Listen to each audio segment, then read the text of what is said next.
My new staff people is like, just give me the list. Yeah. And it's hard for me. I don't necessarily want to I mean, it's good for me to think that way, and I don't have an issue thinking that way. But a phrase I often use is like, if I didn't think you could do it, I wouldn't have asked you to do it. Yeah, I think we'll get to them and get a little bit later into the Okay. profile. But one of the things we can do with this kind of information is practice the platinum rule. Now, we all were taught the golden rule: do unto others as we would have others do unto us. But with this kind of information, we can practice the platinum rule, which is do unto others as others would have us do unto them. And that's why leadership is so hard, Brad. It's because we have to know people in order to lead well. And getting to know people is a whole lot more difficult than getting to know the rules. That's why I make a distinction between leadership and management. Leadership is about inspiring commitment. Management is about ensuring compliance. And so if I know the rules, I can make sure you follow the rules. You show up on time. You don't abuse sick leave. You don't buy stuff on your expense account that's not authorized. I make sure you comply with the rules. But what does it take for me to make sure you come and give your best every day in my service? Well, it takes your commitment to do that. I can't make you do that. I can only let you do that.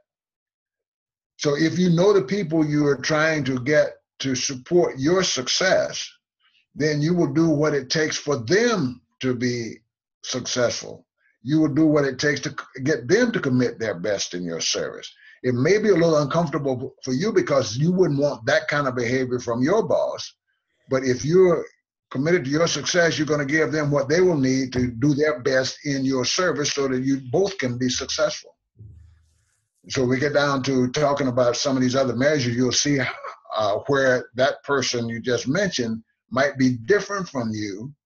And so you might have to treat him different from the way you would prefer to be treated. Oh, man. Okay. Keep going. That makes sense? Yeah. No, it totally does. It absolutely makes sense. Okay. It's what my wife said to me. Yeah.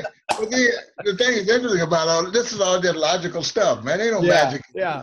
Just plain old logic. We just now have a language to talk about it. Right. The language is diffused of any emotion or judgment. And so we don't have to make anybody right or wrong. We don't have to make anybody good or bad. We just have a conversation about who we are and how we prefer to relate to each other so we can make informed choices about whether or not we're going to do what comes naturally, which is a comfort thing, or do what will make this encounter or relationship work, which is a success thing. So we come to that fork in the road many times during any given work day. Do I choose success or comfort? If the reward of my success in this encounter does not compensate me for my discomfort in playing a role, then I'll do what comes natural and let the chips fall where they may. If the rewards of my success do compensate me for my discomfort, I'm going to do what's going to make me successful, and my payoff is when I get the reward of that success. And so, but it's something we don't think about a lot because we have not had a means by which to think about it.